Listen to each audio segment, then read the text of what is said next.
I thought I'd be the first to arrive at the lawyer's office, but when my attorney and I walked in, Dave was already sitting in the conference room, with his lawyer, who just happened to be an attractive redhead.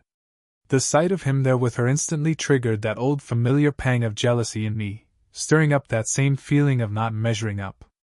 Even at 48, Dave looked better than ever, tall, broad-shouldered, the kind of guy who only seemed to get more confident and successful with age. He ran his own business and chaired the local chamber of commerce. And there I was, sitting with this horrible knot in my stomach, knowing that if today didn't go well, I might never get to feel his arms around me again. Dave barely acknowledged me as I followed my lawyer into the room. My stomach turned when his red-headed attorney leaned in to reassure him. I couldn't help but think she was eager to wrap up the meeting quickly, so she could chase him herself. I'd seen it before. Dave was charming, and he knew exactly how to use that charm. He smiled at her politely. But when his eyes met mine, they were flat. Cold. No anger. No warmth. Nothing. I was hoping for something. Anything. Frustrated that Dave refused to meet with me one-on-one, I had no choice but to go through this with our lawyers present. While they exchanged pleasantries, I took a seat. Dave reached into my oversized purse. I'd handed it to him before we sat, and pulled out a folder. Inside was the 2-page speech I'd spent 3 days writing. He unfolded it, glanced over it, and gave a faint, knowing smile. He recognized how much effort I'd put into preparing this. Then, without saying a word, he set up his laptop, plugged in a pair of small speakers, and placed a single sheet of paper next to it. He finally sat back, hands folded on the table, and looked at me with that same unreadable expression. Detached. Emotionless. I hated that. Still, I had practiced my lines over and over again. I knew them by heart. I was counting on the David Brown I knew, on his heart, on his ability to listen. And I was hoping, maybe foolishly, that I could still reach him. We were here to talk about the divorce. More specifically, whether I, Julianne Brown, would agree to sign the papers, if Dave agreed to hear me out for 1 hour. That was the deal. If everyone's ready, I said, trying to steady my voice, I suggest the hour starts now. His lawyer reached over and turned the timer knob. It started ticking, loud, mechanical, and somehow making the silence in the room even heavier. I still couldn't believe Dave had insisted on having lawyers here. This was supposed to be between us. Anyway, there was no turning back now. I took a breath, pushed my notes aside, they were just a crutch, and remembered what my friend Sonia had told me. Just speak from your heart. So I did. I thanked Dave for agreeing to meet with me. I told him I knew I'd made a huge mistake, and that it had nothing to do with him failing me. This was about me, my selfishness, my insecurities. I'd spent days reflecting on everything, hoping he'd see how sincere I was. Deep down, I believed he still wanted to forgive me. That's what I was clinging to. That maybe this talk could give him a reason to try. I even considered bringing up the kids. Maybe saying, "Dave, you can't tear the family apart," would work. But I wasn't sure. I watched his face as I spoke, searching for any sign of emotion. But there was nothing. Then he raised his pen, and checked off a box next to the first line of his notes. That shook me. I realized he had predicted exactly what I was going to say. Word for word. I thought I knew him better than anyone. But clearly, he knew me just as well. And for the first time since walking into that room, I felt completely off balance. Still, I pressed on, sticking to the script. I told him again that this was my fault. That my poor choices came from feeling lost, irrelevant, old, and, most of all, unseen. With the kids gone, I felt like I was disappearing. That's when I met Jason, a guy I worked with on a church committee. He was polished, younger, and alarmingly good at saying exactly what a woman needs to hear. At first, he seemed harmless. A good listener. Someone to vent to after meetings, especially when Dave was away a lot. Then one day, Jason asked if I wanted to grab coffee. I didn't see the harm. It felt casual, like catching up with a friend. I didn't realize then how smooth he really was, how calculated. Soon coffee turned into dinners. Fancier places. Longer conversations. He started venting about his own wife. I know it sounds cliché, but by then, I trusted him. He gave me gifts. Compliments. Made me feel wanted in a way I hadn't felt in years. And Dave, you won't believe this, but 4 months ago, Jason finally asked me to sleep with him, and I said no. I really did. I should have cut him off right then and there. But I didn't. I couldn't. Because by then, I'd grown addicted to the way he made me feel. To the way he looked at me like I mattered. My voice cracked. I fell silent for a moment, sniffled, and wiped my eyes with my finger. Earlier, I had rubbed a tiny piece of onion on one of my eyes. It burned like hell, and I didn't dare touch the other. One teary eye was enough, I figured. I paused, tried to start speaking again, but my voice cracked. I fumbled. I hesitated. Oh, honey. I'm so ashamed I never broke things off with him, I said, barely holding it together. I explained how he took me to this upscale restaurant and ordered a $1,300 bottle of Grange. He didn't even drink wine, but he bought it anyway, probably just to impress me. I was too nervous, too caught off guard to say no. I ended up drinking nearly the whole thing. Looking back, I realized that's exactly what he wanted. I was too tipsy to think straight, let alone resist him. After dinner, he offered to drive me home. And stupidly, I said yes. When we pulled into the driveway, he leaned over and kissed me. I was already drunk and didn't stop him. Dave, you know how I get after a few glasses of wine. Then he started touching me, and I couldn't think clearly. All I could focus on was the panic that the neighbors might see us. So I opened the garage door and had him pull in. I admitted something I hadn't planned to. Even in that moment, part of me assumed Jason might stay for a while.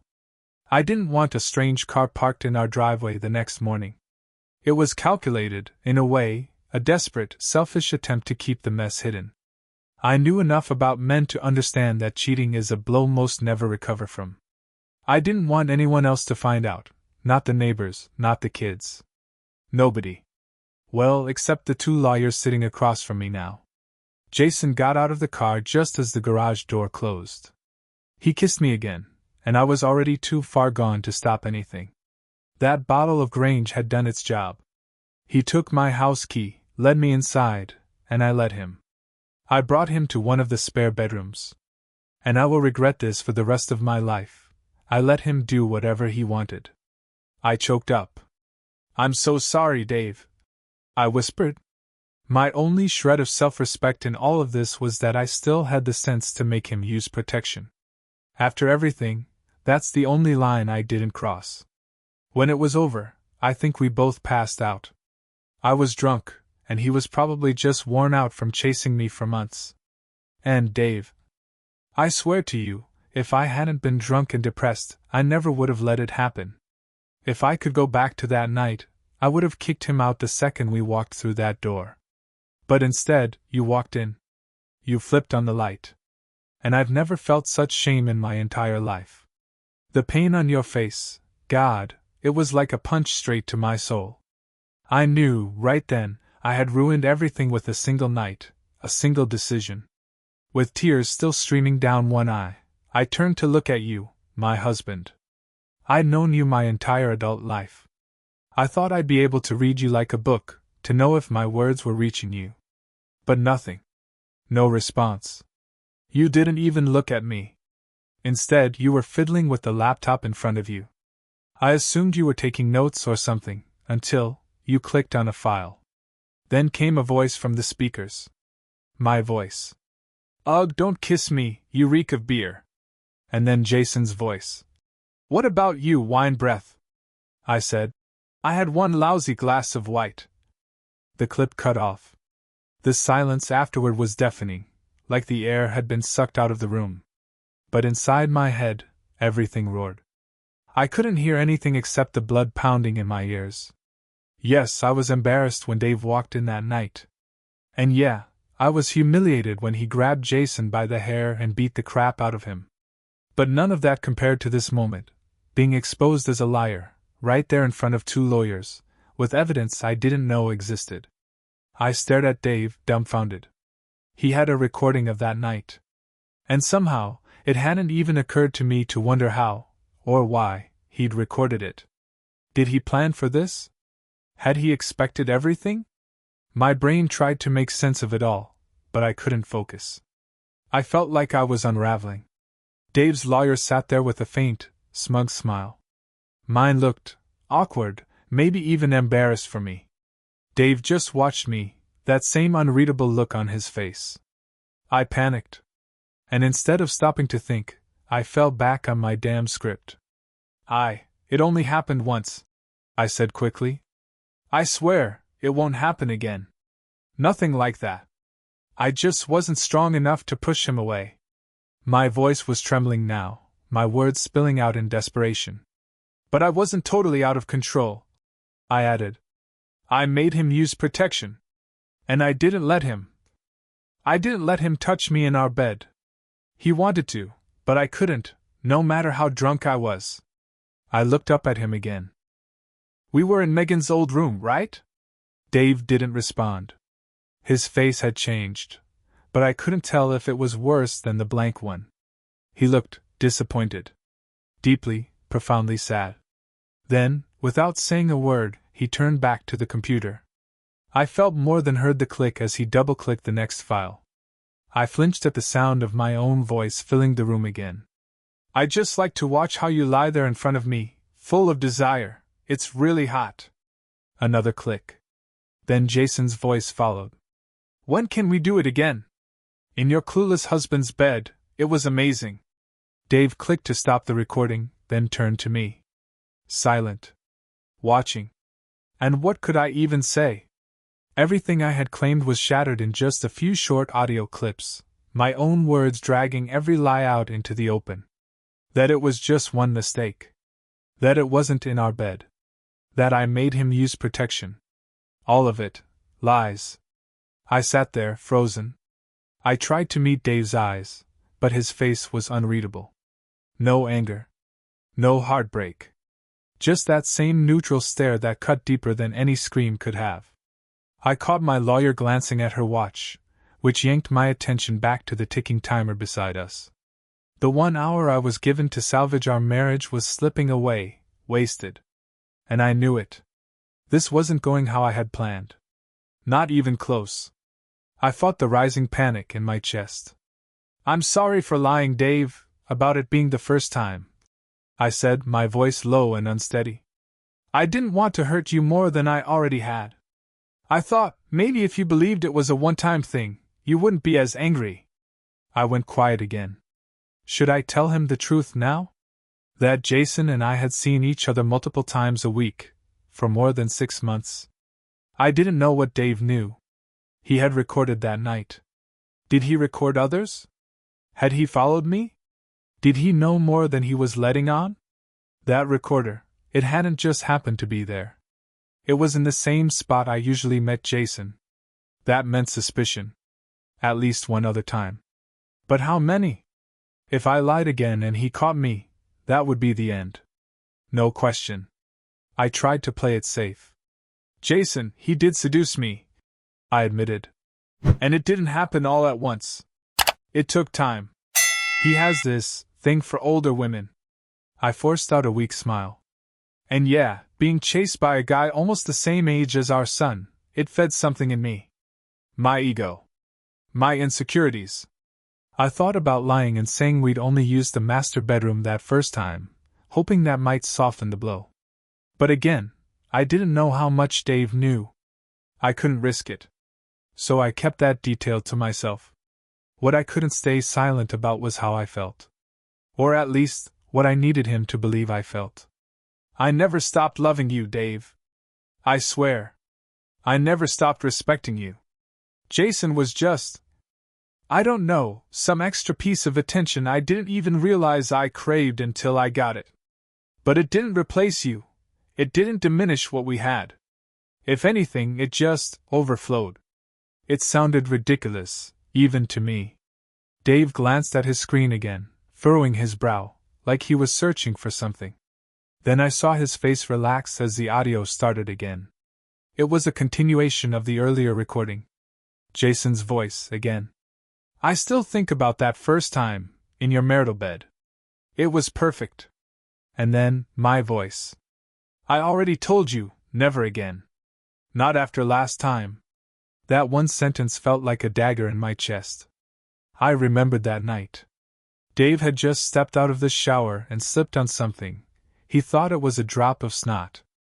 I had sneezed, or at least said I sneezed, and he believed me. Thank God. In reality, it was something else. And the memory made me want to sink into the chair and disappear. Jason had laughed, calling Dave clueless. And me? I played along. I made a joke out of it.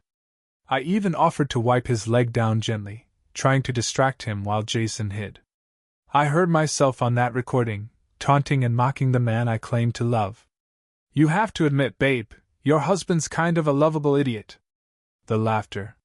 The cruel jokes about hiding in closets when Dave came home early. About having sex in the same house, just a room away. "I wonder if we could do it right here, while he's in the next room." I listened to myself say those words. And I knew I couldn't pretend to love and respect Dave. Not after what I'd done. Not after how I talked about him. Everything I thought I believed, every excuse I had told myself, started to crumble. I had convinced myself that I still loved him. That I respected him. That I had just made some tragic, complicated mistake. But hearing myself speak that way, with that tone, I couldn't even believe my own lies anymore. The final audio clip ended, and a heavy silence settled into the room. You could hear the ticking clock. My heartbeat. My shame. Dave finally looked up. Right at me. I couldn't meet his eyes. So I looked at his lawyer instead. And what I saw there? Pure disgust. That's when I knew. There was no saving this. Dave wasn't just another client to her. He was someone she respected. And I had become nothing but a walking reminder of betrayal. I looked away from Dave's lawyer and turned toward my own. But even she couldn't hide the look of contempt fast enough. There I was, fighting for my marriage, my future, surrounded by people who looked at me like I was something they accidentally stepped in at the dog park. And one of them was supposed to be on my side. The last of my confidence melted away, gone like morning dew under the midday sun. And my self-worth followed right behind it. Maybe that's why I shifted gears and decided to go on the offensive. I told Dave that over the past 6 months, I'd felt invisible. Like he had been pulling away from me little by little, traveling more for work, giving me less attention, taking me for granted.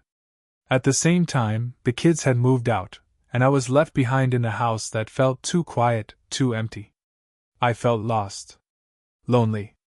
And when I needed reassurance, when I needed to feel seen, he wasn't there.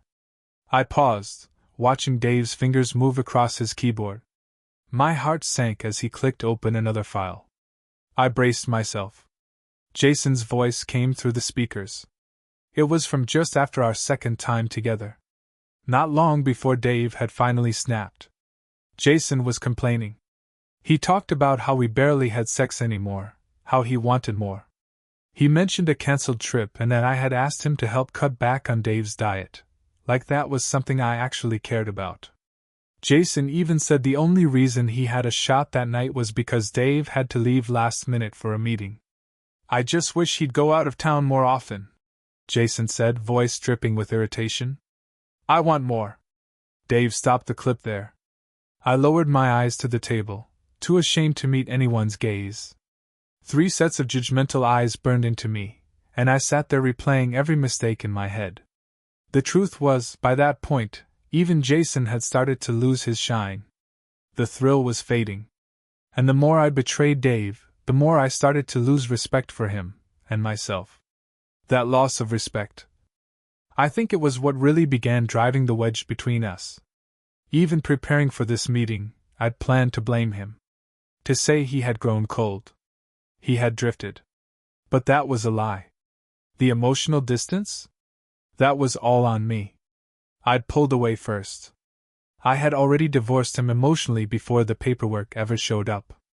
I stopped sleeping with him, not because of anything he did, but because making love to Dave felt so fundamentally different from what I had with Jason.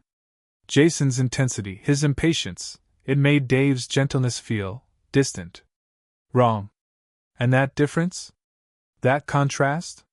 It reminded me that what I was doing was absolutely, gut-wrenchingly wrong. So when Dave tried, I pulled away. And eventually, he stopped trying. He stopped initiating, stopped asking, and started working longer hours. Traveling more. I assumed he was the one disconnecting, but now I wasn't so sure. I closed my eyes, overwhelmed and confused. Who had distanced themselves first? Me or him? And then it hit me. Dave had known. He must have known for a while. That's why he placed the recorder in Megan's old room. He knew that's where it was happening. God, how could I have been so blind?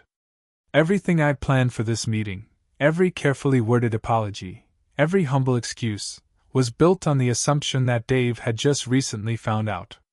That he was still in shock, that he needed answers. But if he had known for weeks, maybe even months, then he was playing a different game. I thought I was soothing a wounded heart, trying to stitch us back together. But if I was right, then he'd already grieved. Already processed. And now? Now he was just gathering receipts.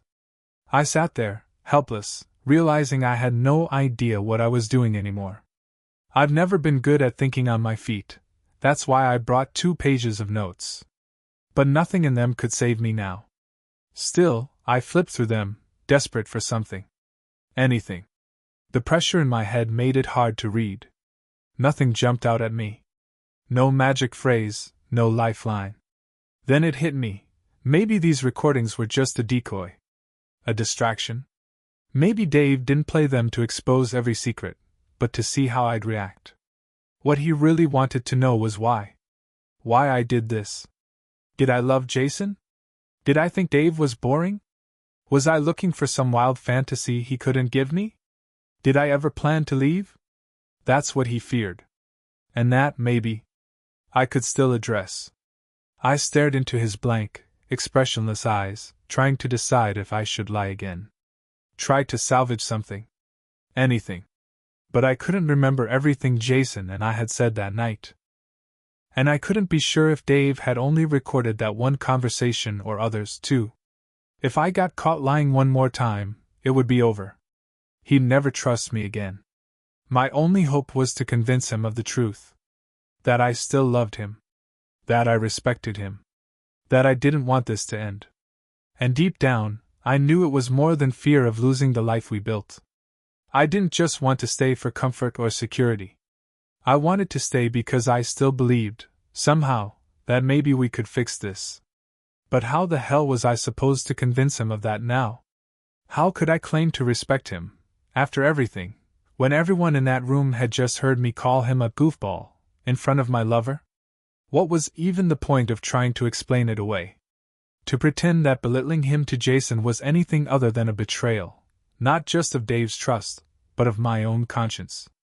I told myself I had done it to create some twisted sense of connection with Jason, but what kind of bond is built on tearing down someone you once vowed to love? There was nothing redeemable about that. And love? If I had caught him cheating, not even wild horses could have dragged the words, "I still love you," out of me. So how could I expect him to believe it now from me? Still, I knew I had to try. If there was even the smallest crack in the wall he built between us, I needed to wedge something honest into it. I'd bought a little time, just enough to stop him from demanding I sign the divorce papers on the spot. But how much time was left?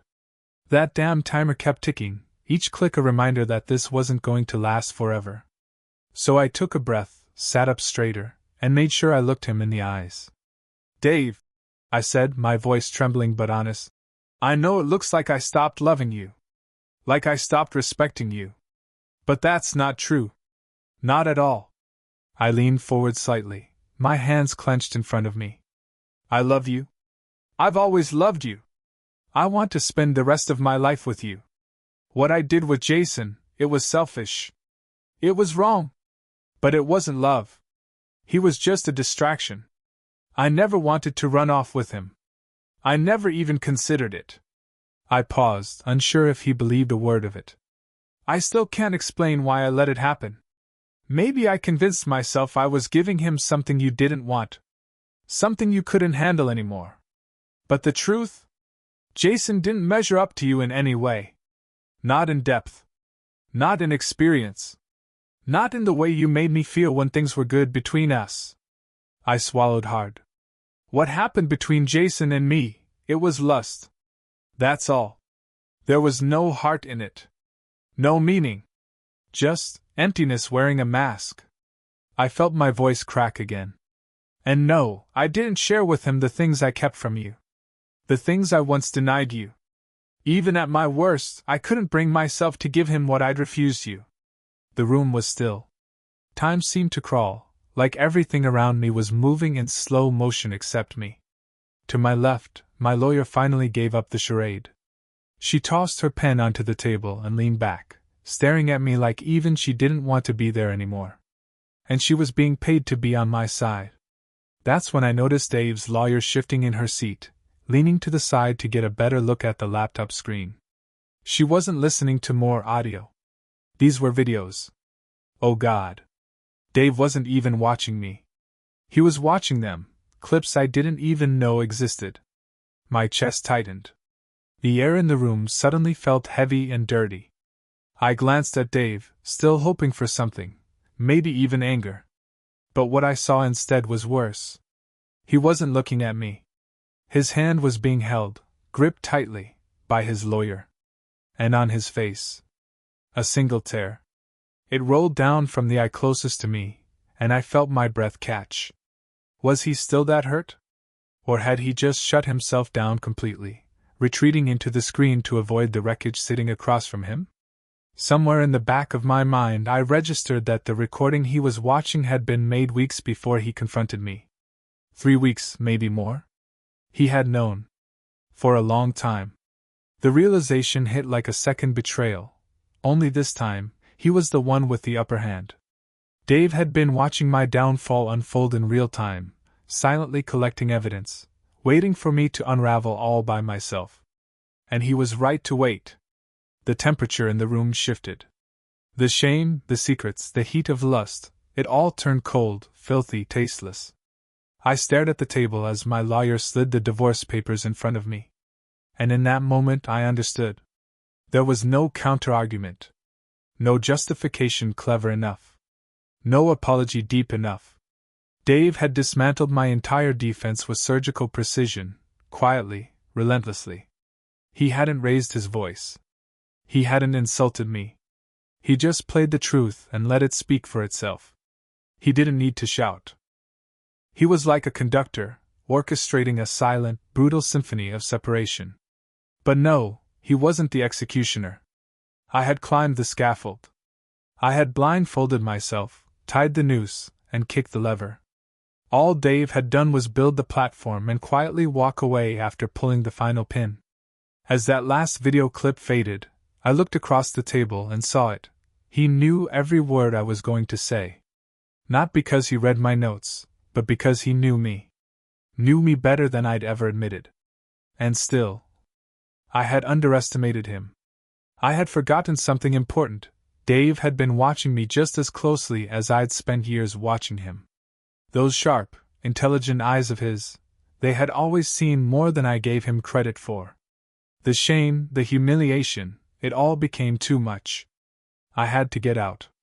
I needed to escape. Not just from that room, but from the crushing weight of what I'd done. I ran home, still legally our home, though I knew that would change once Dave followed through with the eviction clause buried in the agreement.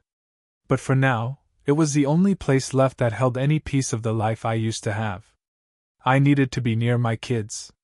I clung to the hope that they would never find out, never see their mother through this new, tainted lens. That somehow, their love would remain pure, untouched. That was the only salvation left.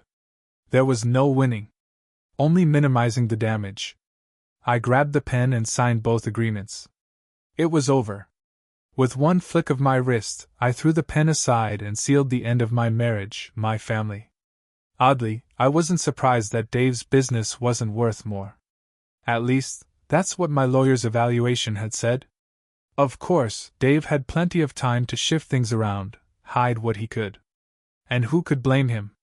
By the time the final video clip ended, the only thing left in the room was silence.